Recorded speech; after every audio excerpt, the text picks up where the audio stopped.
This is a picture of my mom. I sit her on the table so she can stay company with me. I Aw, miss her so much. But her name is Geneva, and they called her Big Mama, and I miss her like she was yesterday. So I sat her on the table because I needed the energy to keep moving. Hello, everyone. Welcome to Sourcefield Live. We are here with none other than the amazing designer, Wahida, aka Madam Butterfly. This is Madam Butterfly as well. The story is amazing, you guys. I have to tell you all. I'm gonna get into it. We're gonna get into it. But first, let's hear from the beautiful Miss Wahida. How are you today? I'm wonderful, and it's That's just good. it is amazing, and I'm honored to be a part of your show Yes, and a ma'am. part of your life at this point. It's like, it's unbelievable, Yes, ma'am. So I'm amazed with my life, and I'm amazed with the life that God has given you too. And so it's a blessing to be a part of this show today. Yes, ma'am. And we thank you for being here. We just wanted to get to know you. We want to get Okay, to know you. okay, that's okay. So we know how we met, which was Right. it was aligned. I was online and I came across Miss Wahida and I saw that she was a designer. Now y'all know me.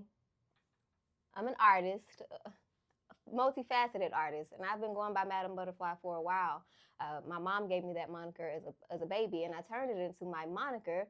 Um, Meeting her and finding out that she has had a clothing line called Madam Butterfly for 40 years. A little older, a little more than 40 that. years. Yeah. And the first time that we connected, it was so kindred. I had tears in my eyes, she had tears in hers because we recognized that we had a similar path. We have 30, 40-year difference, Yes. age difference. Yes. But I remember being on set for certain productions and I was asked that I make jewelry. And I would say no, just, no. And I would, remember the faces that they would make. And then meeting her, I'm like, oh, this is the lady. Right. Like wow. So how did you get your start? Oh, oh gosh, my start came as a little girl, Mm-hmm. and all the little girls in our neighborhood had Barbie dolls, and it was seven, it was nine in our family, include my mother and father. Other kids had two or three in their family, and so with my Barbie doll, I just couldn't just go and buy her a bunch of things, and I didn't want my Barbie doll to look like nobody else's Barbie doll, so I started making Barbie dolls. So I would take a pair of gloves and two fingers would be the pants, and the other two fingers would be the top, and the thumb was the headpiece, So I always, and from there, it became more and more where at 9, my parents brought me a sewing machine because I was sewing by hand. My mom taught me how to hand sew without seeing it, the seams, the stitching on the other side. She was very particular. So from there, I got the sewing machine at 9, and it's been that way all since. And then one day, a gentleman came up, somebody in the neighborhood, I lived in the projects, asked me, can I sew his button back on, his suit? And I sewed it back on. He gave me a quarter. And I said, wow, I could always make money doing this. And I have always made money doing it. So I wanted to go to a special school, and I went to a special school. I went to junior high, and then I had to apply to go to a special school. It was an all-girls school named Jane Addams in Cleveland, Ohio. And I went to that school, and I learned how to be a professional dressmaker. And it's the difference between a dressmaker and a tailor and a seamstress. I'm not a seamstress. I am a dressmaker, but I can tailor, but I don't like tailoring. I love making. I started off making wedding dresses, and it got bigger and bigger. Then after school, I ended up coming down here, oh, to Atlanta, in my 20s, and I opened up a shop in downtown Decatur. And now I look at downtown Decatur, it was like the right spot because it's like huge. But I had a shop in downtown Decatur, and a young lady came and opened up a bridal shop up under me. So I did a lot of weddings at that point, and I did shows. I would go back and forth to California doing shows in Beverly Hills and Beverly Wilshire Hotel, in Century City Plaza, and I would take trunks of clothes and come back with no trunks because it was just it was just normal for me to do. I would do this. I was doing fashion shows when I was 9 and 10 in a community with the community center. We had community centers in our community, and now not too long ago I did Fashion Week in Italy. Wow, how was that? It was amazing. It was truly different, and just still being a minority, you could still see the barriers of people allowing you to come over to another side. So it was kind of different, but it was an experience like no other. Two things that I heard. You said the first time that you got paid to do your work was in the projects. Yeah, I was 9. You were 9. Uh-huh. And it was a black gentleman Yeah. that walked up to you. Right. That's an amazing story. Yeah. Because it shows the connection that we have even at that age to our environment. Right. And how you were able to go within and create and get paid for it at such a young age. Right. That's amazing. I always felt something was so unique about me because, like, my brothers and sisters was doing one thing, and it's 7 of us. It was 7 of our children, and I always was somewhere else doing something different. You know, they was watching TV. I was playing jazz. You know, I saved money and I brought me a stereo so I could play my albums up in my room, and Nice. because we didn't have 2 or 3 TVs, it was one TV and 9 people, so. It's like I wanted to watch crazy stuff like My Three Sons or things. Okay. It was different. I mean, it was a different day and time, you know, and it was family. Right. So my family has played a big part of my life. You know, my mom, my dad. I'm just blessed to have that type of community life with them. And that's important. Yes. As an artist, as a creative. We were just talking about that, how it takes a village. Yes. It takes a village to raise a kid, we know. Right. But anything that we create, right, that right. we hold dear to our hearts, right, it takes a village. Right. And it is a privilege and a blessing to have people that you can connect to in order to bring that to life. I know, and it's just like sometimes I'll be thinking, I said, Dad, why did I meet you a long time ago? we would probably be millionaires at this point. You know, this is a connection it's not too late. that has, I know, and I'm looking forward to all the amazing things that's getting ready to happen, and I hope whoever's listening, you could come and be a part of that. Yes. I really know that we're getting ready. You know, it's like, you know, when you plant a seed, something's it's coming out of it, and we have planted the best seed. Yes. So I know the beauty is getting ready to come like dew, and y'all gonna have to come see it because it's gonna be more and more. This is just the beginning. This is only the beginning. Yes. And I appreciate you and everything that you do. You are inspiration to me, honestly. When I met you, I was in a space as an artist where I felt I went through a lot of transformation. That's our thing, right? As butterflies. Right. Transformation is our thing. Right. Death and rebirth. And I got to a point where I wanted to pour. I feel I filled my cup so much that I needed to pour. It was only right for me to pour. And that's what I fought for when I went through my process and my journey. So I'm happy to be here. I'm happy to be here. I'm happy to be here too.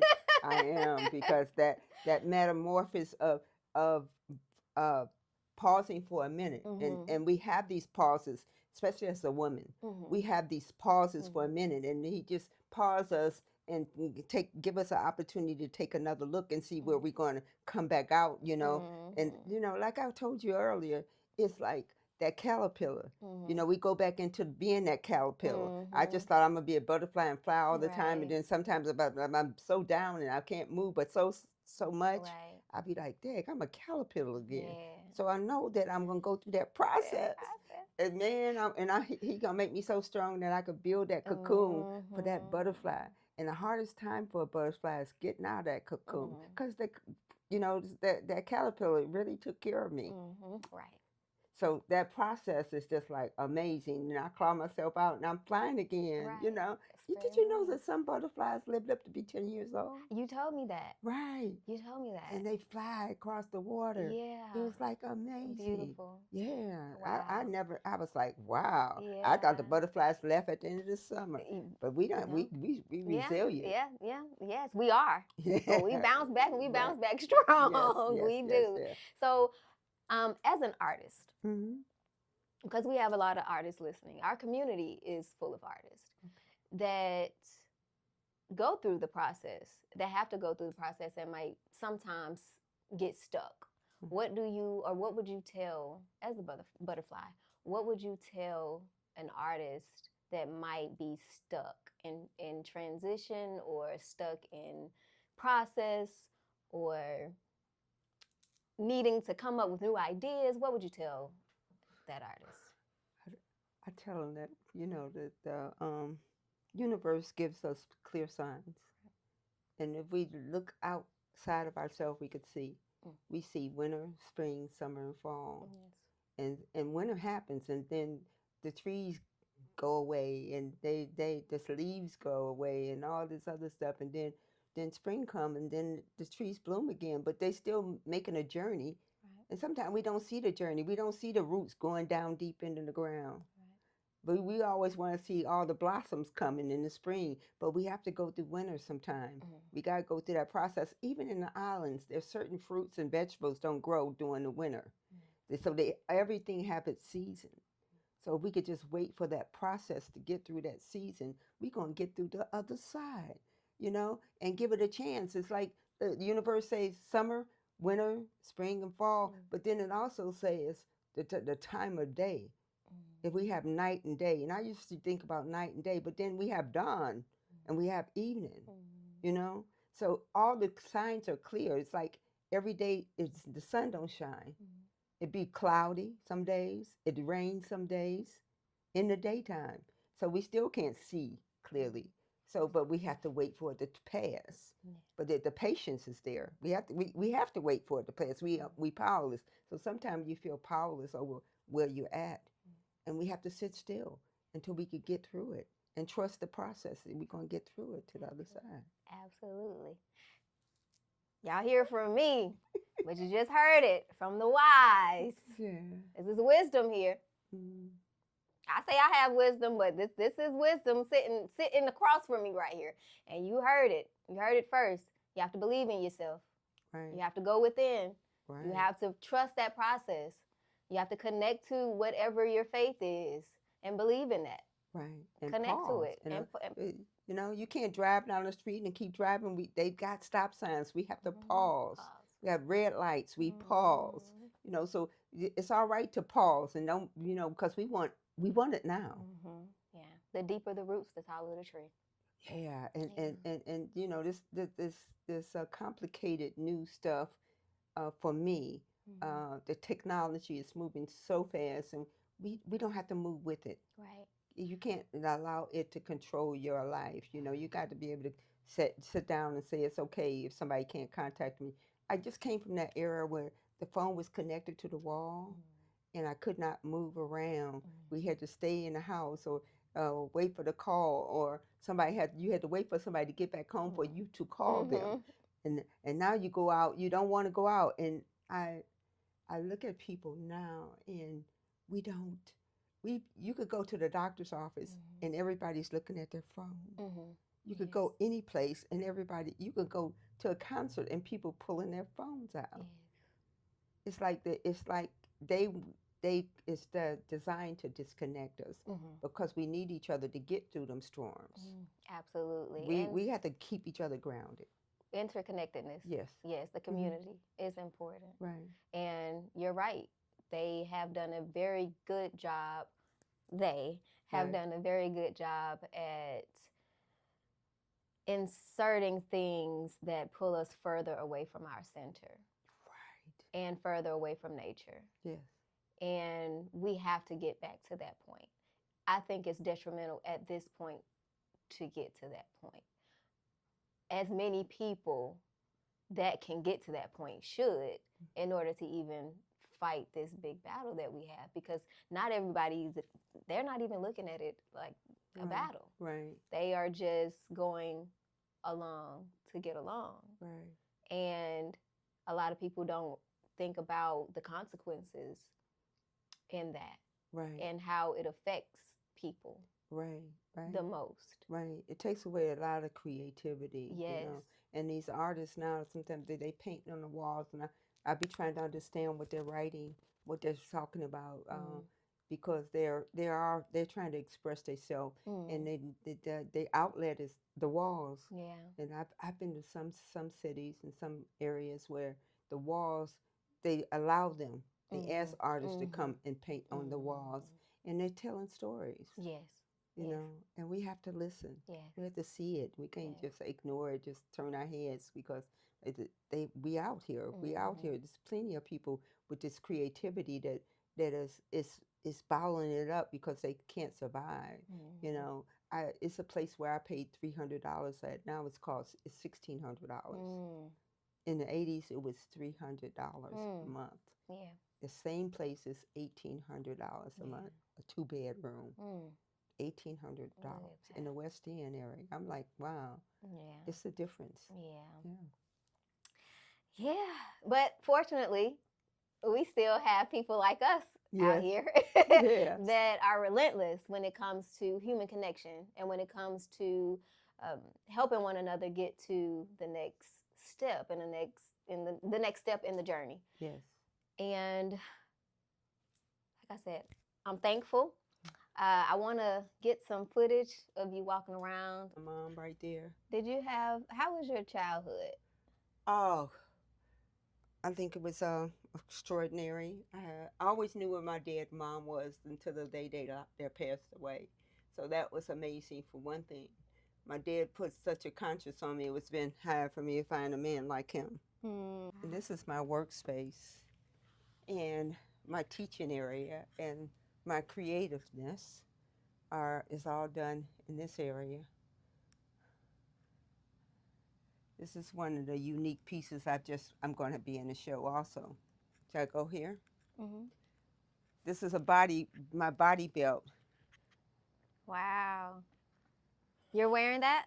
No, I'm not wearing this. It's going to be in the show. Nice. It's going to be a button here. That is nice. And it's going to go on one of the garments. And I haven't picked out what garment it's going to be in for right now. So I'm finishing up a few more leather pieces that's very unique. I also finished up some more hats here. I'm trying to come up with some leather hats also. This is one of my hats that I'm working on. This is going to be the trimming. It's going to be so I'll be working on leather soon. Very nice. And now, and that's my final fabrics, my other fabrics over there, and it's just still staying busy. Very nice. So my mom has always, this is my mom.